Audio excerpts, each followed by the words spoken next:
Salut à tous, c'est Agina. Alors aujourd'hui on va se retrouver pour une nouvelle deck tech de Pokémon TCG.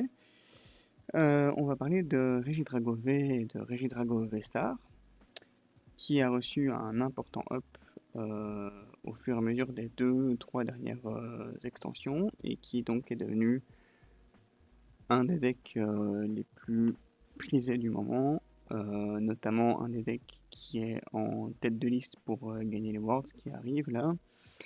En tout cas, beaucoup de gens mettent leur pièce sur le fait que ce soit le deck qui va être le plus représenté, parce il a eu vraiment des très très gros ups, et donc on va voir ça tout de suite ensemble. Donc, pour commencer, on a évidemment Regidrago V. Donc Regidrago V, ce que ça raconte, c'est que pour une énergie neutre, on peut défausser les 3 cartes du dessus du deck et lui attacher toutes les énergies qu'on y trouve. Pour 2 énergies plantes et une énergie feu, il va infliger 130 dégâts et 30 dégâts à un Pokémon de bord adversaire.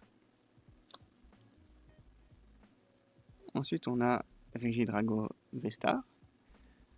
Alors, Regidrago V-Star, il va, pour 2 énergies plantes et une énergie feu, nous permettre d'utiliser l'attaque d'un Pokémon dragon depuis notre défausse. Et son talent V-Star, donc Héritage Star, qui pendant notre tour nous permet de défausser les 7 cartes du dessus du deck, et puis ensuite d'ajouter à notre main jusqu'à 2 cartes de notre défausse. Donc Regidrago V-Star va être le moteur principal du deck, c'est avec lui qu'on va taper, donc on va voir un petit peu plus tard dans la deck tech les dragons qu'on va jouer pour lui. Alors je vais mettre ça là, voilà. Ensuite on joue Ogre Plant en x3. Alors on va jouer Ogre Plant parce qu'on va jouer des énergies switch dans le deck, et que donc on a besoin de pouvoir équiper des énergies plantes gratuitement, pour pouvoir équiper sur Regidrago et énergie switch après nos énergies plantes de Ogre Plant directement sur Regidrago. Et parce qu'on a aussi envie de pouvoir profiter de la pioche que Ogre Plant va nous apporter, comme on joue des énergies plantes évidemment, comme il en faut pour le Regidrago V-Star. Donc ensuite, on arrive au support dans le deck. Donc en termes de support, on a Mew-X, hein, avec son piratage de génome pour 3 nodes qui nous permet d'utiliser attaque.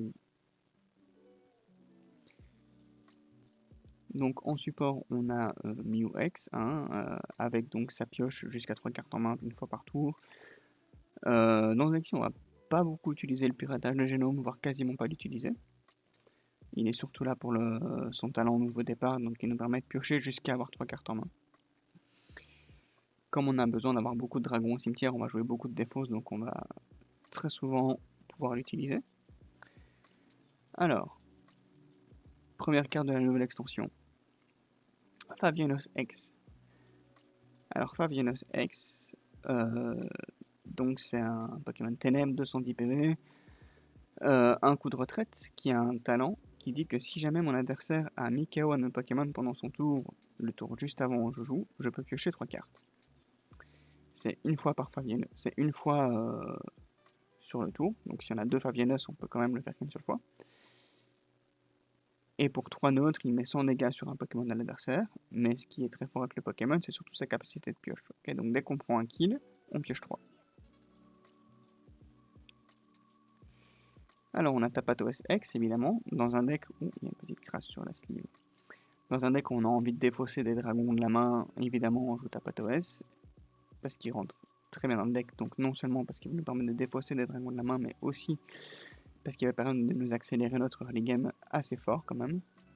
Et on a un deck où on a besoin d'avoir un early game très fort, en tout cas si on n'a pas besoin, on en a très envie. Et on joue Brutalibré, donc qui, quand il arrive sur le terrain, met 10 dégâts sur 2 Pokémon de bord de l'adversaire. Alors Brutalibré, son utilité va se faire quand on verra les attaques des Pokémon dragons qui vont être joués dans le deck. Mais il a complètement sa place dans le deck. Alors, en Pokémon Dragon qu'on va utiliser pour l'attaque de notre Regidrago V-Star,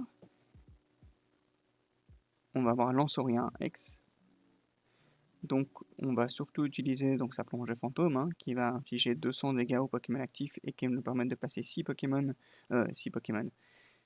dégâts sur 6 marqueurs de dégâts, pardon, sur les Pokémon de bande adversaire comme on le veut. Ce qui veut dire qu'on peut les splitter, qu'on peut mettre les 6 sur le même, etc. etc. Étant donné qu'il y a beaucoup de gens qui commencent à jouer des Pokés à 70 PV et tous les 60 PV brutalisés ici a une première utilité qui va donc de nous permettre d'aller chercher des Pokémon à 70 PV avec Regidrago quand on utilise l'attaque de lance sans rien. Ensuite, on va jouer Muplodocus Vestar pour pouvoir utiliser sa première attaque. Donc sa première attaque qui dit que pendant le prochain tour de l'adversaire, notre Pokémon va subir 80% de dégâts de moins des attaques et on va remettre 200 dégâts. Donc ça va surtout être... c'est une attaque qui est très très forte, hein. Ça permet de tanker beaucoup de Pokémon pour prendre un tour de tempo en plus. C'est assez fort. Je vais pas aller jusqu'à dire que ça nullifie certaines stratégies, mais ça rend quand même certains Pokémon beaucoup moins forts, notamment tous les Pokémon qui vont demander de défausser un certain nombre d'énergie ou d'utiliser un certain nombre d'énergie pour faire leurs dégâts. 80 dégâts en plus, c'est un gros gap à faire pour eux. En général, ça leur demande de faire 2 énergies de plus. Et c'est quand même très important. Alors, Giratina Vestar, qu'on va utiliser donc pour son impact perdu, hein, qui nous permet de placer 2 énergies attachées à nos Pokémon dans la zone perdue et de mettre 280 dégâts. Donc 280 dégâts, c'est un gap de dégâts qui est très important parce que ça nous permet d'aller chercher Lugia Vestar, ça nous permet d'aller chercher Regidrago Vestar dans les match-up miroirs, ça nous permet d'aller chercher basiquement tout ce qui a plus de 230 HP. Donc c'est très très fort, surtout qu'on peut attacher 2 énergies à 2 Ogre-Pont et les défausser pour faire son impact perdu. Donc ça aussi ça va être assez fort avec le Pokémon. Néanmoins il faut faire attention parce que le deck est assez limité en énergie, donc il faut utiliser ce genre d'attaque avec parcimonie. Il faut vraiment que ce soit pour prendre un kill qui nous donne un gros avantage dans la partie. Ensuite, nouvelle carte de l'extension qui est arrivée, nouveau Pokémon Dragon qui est arrivé, Kyurem. Donc on va surtout utiliser son attaque triple givre, enfin surtout on ne va utiliser que cette attaque là, c'est sa seule. Donc triple givre, qu'est-ce que ça raconte? Triple givre, ça dit qu'on défausse toutes les énergies attachées à notre Pokémon et l'attaque met 110 dégâts à 3 Pokémon de l'adversaire. Donc ça c'est counter par Manaphy, mais on a donc évidemment une Counseling Colonne dans le deck pour Manaphy, et néanmoins si l'adversaire ne pose pas de Manaphy, ça peut faire des vraies dingueries. J'ai déjà tué un 2 prize et tué 2 one prize avec, ça fait des vraies dingueries, ça peut tuer des triple one prize, ça peut auto-win des games contre des garde-voirs. C'est une vraie grosse dinguerie pour le deck. Ensuite, Bruverne X. Alors, Bruverne X, il est surtout là pour le match-up Airfoudre. Et en fait, Bruverne, il auto-win le match-up Airfoudre parce qu'il va nous permettre d'utiliser Vol à couvert qui met 70 dégâts et qui dit que pendant le prochain tour de... Donc, support supplémentaire, on a Bruverne X qui auto-win tous les match-up où il n'y a que des basiques en face. Donc, Airfoudre, c'est auto-win, par exemple. Bruverne X, ça raconte que tu peux mettre 70 dégâts au Pokémon adverse, et pendant le prochain tour de ton adversaire, tu évites tous les dégâts infligés à ce Pokémon par les attaques du Pokémon de base. Il a une deuxième attaque qui peut potentiellement être utilisée, donc qui dit que pendant le prochain tour de mon adversaire, il ne peut pas jouer de carte énergie spéciale ou de stade de sa main et qui met 140 dégâts. Donc ça, l'utilisation est assez limitée de la deuxième attaque. Son utilisation de première attaque est assez limitée aussi. Elle ne va être vraiment utilisée que pour les decks qui vont infliger des dégâts avec les basiques. Mais par exemple, l'ozone qui inflige beaucoup de dégâts avec les basiques, si c'est pas un ozone Giratina, ça fait quasiment un auto-win. Et contre Airfoudre, du coup, c'est quasiment un auto-win. Ensuite, nouveau up qui arrive avec l'extension, c'est ce Tranchodon. Donc ce Tranchodon, il a une première attaque qui dit que si au moins une énergie spéciale est attachée au Pokémon actif de l'adversaire, il est mis KO. Donc ça va être très fort contre Lugia s'il n'a pas des Mist énergie attachées. Et ça va être très fort contre tous les decks qui vont se permettre de jouer des doubles turbos par exemple. Et il a une deuxième attaque qui lui permet de mettre 230 dégâts et qui défausse les 3 quarts du dessus du deck. Donc 230 c'est un bon garde de dégâts. Tout en sachant que défausser les 3 dessus du deck, il y a pas mal de monde où ça ne nous dérange pas parce qu'on veut surtout avoir notre dragon dans la défausse avec le deck. Donc ça c'était pour la base de Pokémon. Ensuite, alors je vais séparer les énergies du reste. On joue 4 échanges d'énergie. On joue 4 échanges d'énergie bien évidemment pour transférer les énergies des Ogre Point Plant au Regidrago Vestar et pouvoir attaquer plus vite avec et pas devoir avoir 3 tours de charge. Mais en général, si on est Go 1, on peut attaquer tour 2. Si on est Go 2, ça arrive plusieurs fois qu'on peut attaquer tour 1, même avec le Regidrago de base. Mais si on est Go 1, on est quasiment sûr de pouvoir attaquer Go 2. Enfin, quasiment. Il y a beaucoup de chances qu'on puisse attaquer Go 2. Entre Tapatos, le Vestar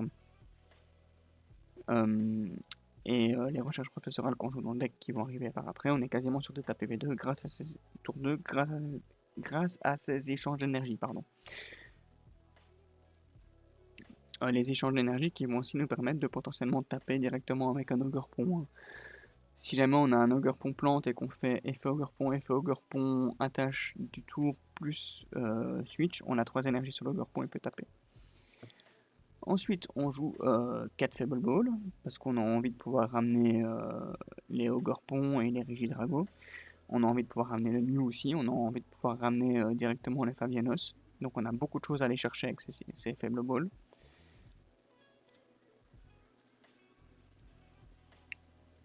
Ensuite, on joue 4 Hyper Ball. Donc les 4 Hyper Ball vont souvent aller chercher le Regidrago Vestar pour notre T2. Elles vont souvent nous permettre de défausser des dragons de la main qu'on n'a pas envie d'avoir en main.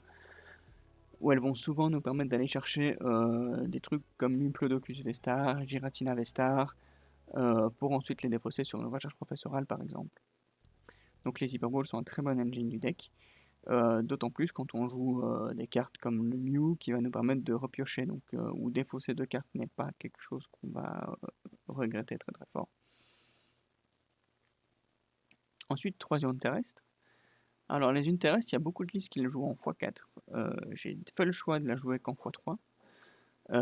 Parce qu'il me fallait une place pour ajouter une méga canne dans le deck. Parce qu'il y a eu pas mal de listes, beaucoup ne jouent pas la méga canne.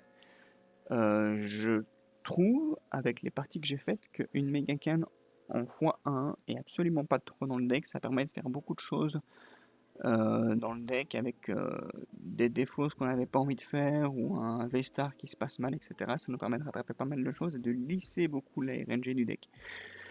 Et ça nous permet aussi de récupérer une partie du late game, qui était très très compliqué avec le deck si jamais on était obligé de défausser des énergies avec les attaques. Donc je look 3 urnes pour pouvoir rentrer une méga canne en plus dans le deck. Ensuite, on va jouer 4 recherches professorales. Donc 4 recherches professorales, donc on défausse notre main, on pioche cette carte. On a envie d'avoir des dragons dans la défausse, donc si on a des dragons en main, c'est très très bien de pouvoir défausser et piocher 7. Ça reste quand même un des tout meilleurs dresseurs, supporters pour faire du draw power. Donc on a 4 recherches professorales. Ensuite, on a 2 machines qui vont nous permettre soit nous d'avoir du draw power si jamais on n'a pas envie de défausser ce qu'on a en main, soit de réduire la main adverse. Donc machine, hein, pas besoin de plus justifier l'efficacité de la carte que ça, elle a fait ses preuves dans plein de match-up et dans plein de matchs tout court. Ensuite, on a 2 ordres du boss, donc classique, hein, boss order en x2, ramène un actif. Ça va être surtout très fort dans le deck quand on va pouvoir mettre 200 dégâts sur un 2 prize et mettre à portée de kill un autre 2 prize avec, et donc avoir 2 prize à portée de kill. Le tour d'après de boss order, remettre 2 et de boss order le 2 prize qu'on a mis à portée de kill et tuer les deux sur le même tour. C'est une possibilité avec le boss order. Attrape ultime, qui va non seulement nous servir de boss order en plus dans le deck, mais non seulement avoir un gros intérêt parce que Regidrago a un coup de retraite de 3. et que si jamais on veut en poser un deuxième pour pouvoir continuer de taper après ou stuff en attendant et qu'on se le fait hors du boss, ça peut être assez dérangeant. Parce qu'il y a des starters aussi, notamment je pense à un starter quand on est obligé de démarrer avec Qrem en basique et c'est le pire starter, donc on a très envie de pouvoir se laisser cette possibilité d'attraper ultime aussi. Donc on a échange en x1, donc exactement pour les mêmes raisons que l'effet de switch de la trappe ultime, pour éviter de se faire stall. Ensuite on a récupération d'énergie supérieure en x1. Comme je l'ai dit, pour la raison qui m'a poussé à jouer Megacan en x1, en termes d'énergie ça peut être assez compliqué en late game. Donc pouvoir en récupérer 4 du cimetière, d'autant plus en défaussant 2, ce qui va être très encourageant, très avantageux dans le deck, pardon. C'est très accurate dans le deck. Donc une nouvelle carte, la Sylvia Nocturne, qui nous permet de soit ajouter un Pokémon, soit ajouter une énergie de base de la pile de défausse à la main. En réalité, ça fait beaucoup de choses, Sylvia Nocturne. Ça peut nous permettre de battre en retraite un Ogerpon et de récupérer l'énergie directement pour la rattacher avec son propre effet. Sylvia Nocturne, ça fait vraiment beaucoup de choses. Ça peut nous permettre d'aller récupérer un Regidrago, c'est très versatile. Néanmoins, je pense que ça n'équivaut pas. Ça vaut pas le coup d'en mettre 2 et pas de Megacan. Je pense qu'une civière et une Megacan, c'est le bon ratio. Donc on a une Megacan, hein, évidemment. Il n'y a pas besoin de justifier beaucoup plus que ça la Megacan dans ce genre de deck. Le deck coûte cher en énergie. On défausse beaucoup avec le deck, on peut très vite avoir envie de récupérer un Vestar, un Regidrago Vestar ou un Regidrago de base ou des Ogerpon avec. Donc Megacan en x1 dans le deck. Parfum inhibiteur qui va surtout être présent pour Manaphy. Il va y avoir un grand regain d'intérêt pour jouer des Manaphy dans les decks à cause de Scurem. Donc Parfum inhibiteur nous permet donc de prendre un Manaphy en actif, de le Parfum inhibiteur et de pouvoir dégager avec Curem sur le banc. Ça auto-win des games, hein. Voilà. Et la plupart du temps, comme on joue un deck avec beaucoup de défauts, si ça ne nous sert à rien, on va le défausser sur une Hyperball ou sur une Ion, ou sur la récup supérieure, ou dans une recherche, on s'en fout vraiment. Et on joue Plante du Professeur Touroum. Donc Plante du Professeur Touroum, comme je l'ai dit, on peut très vite se faire stall avec le deck. Si on pose notre Vestar, qu'on fait tout notre truc et qu'il décide de nous boss order un V, Plante Touroum, on récupère notre V, on remet notre Vestar devant. Si on a pris beaucoup de dégâts sur un Vestar et qu'on en a un deuxième de près, on peut Plante Touroum notre premier Vestar pour annuler les dégâts. Voilà, Plante Touroum, la versatilité de la carte est assez huge dans le deck. Donc ensuite on va passer sur la base d'énergie. Donc pour les énergies, il y a 1, 2, 3, 4, 5, 6, 7 énergies plantes. Histoire d'en avoir assez pour pouvoir équiper sur les Ogerpon. C'est vraiment ce qu'on veut, c'est pour équiper les Ogerpon, pour après pouvoir équiper notre Regidrago Vestar avec, ou équiper sur notre tour 2 quand on est en Go 1 sur Regidrago. Et on a 3 énergies feu, ce qui nous fait une base de 10 énergies. 10 énergies, c'est une bonne base dans le deck, hein. Elle est vraiment bien. Je pense qu'en jouer une de plus, ce serait grid, en jouer une de moins, ce serait grid. À moins qu'il y ait vraiment un bug qui nous permette d'exploiter ça beaucoup plus fort. Enfin, je veux dire, la base énergétique du deck. Peut-être avec le Note Coco qui arrivera, il me semble qu'il fait un truc avec des énergies, mais il faudra voir. Donc ça, c'est pour la base deck. Donc, Regidrago Vestar pour taper. Regidrago Vestar pour taper. Ogerpon pour équiper les énergies. On a nos supports de pioche. Et on a le reste bourré des Pokémon Dragon pour taper. Ce qui fait que je pense que le deck est très fort, hein, c'est sa versatilité, déjà. Parce qu'on se retrouve quand même avec un Regidrago Vestar qui peut faire énormément de choses. Il peut taper à 200 et à 60 sur le banc, il peut taper à 130 et à 30 sur le banc, même si jamais dès le moment où on peut faire l'autre, on le fera plus ça. Il peut one-shot quelque chose qui a une énergie spéciale. Il peut mettre 3 fois 110 sur le banc. Il peut mettre 280 en tirant 2 énergies. Il peut mettre 230 et sortir et mener 2. Il peut mettre 200 et prendre 80 dégâts de moins. Je crois que c'est surtout l'énorme versatilité de ce Regidrago qui fait que il est ultra fort. C'est parce qu'il a eu beaucoup de bons Pokémon Dragon pour fit avec, en fait. C'est ça qui vraiment a renforcé le deck, je pense. Quand Dragapult est sorti, le deck avait déjà une vie, hein. Sauf que maintenant, il a vraiment énormément de choses pour gérer énormément de menaces en face. Je crois que c'est vraiment un des tout meilleurs decks qui arrive dans la méta. J'ai commencé à un petit peu le jouer, enfin pas mal le jouer plutôt sur le online. J'ai pas encore l'occasion de le tester en tournoi boutique. Je testerai ce week-end en tournoi boutique. Donc, en termes de rapidité de placement, le deck est assez fort aussi, hein. Avec le Tapatoes, le Vestar et le reste, et les recherches professorales, ça fait que le deck est très rapide à se placer. Ce qu'il faut se rappeler, c'est surtout que notre Vestar, on n'est pas obligé de le faire le tour où on pose le Regidrago. Déjà, c'est un premier point. On n'est pas obligé de le faire la seconde où on le pose.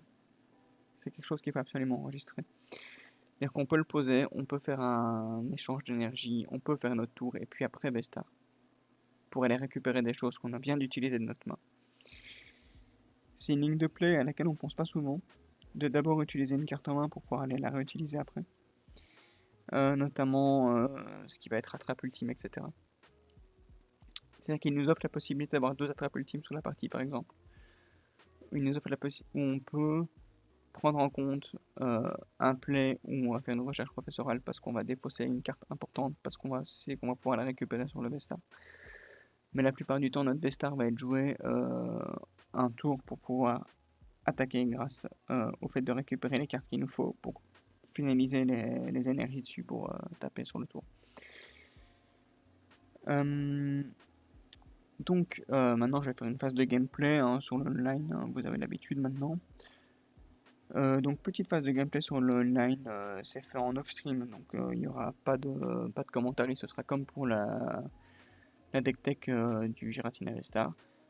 Je pense que la prochaine deck tech ce sera peut-être un Eluni, mais je vais pas m'avancer dessus.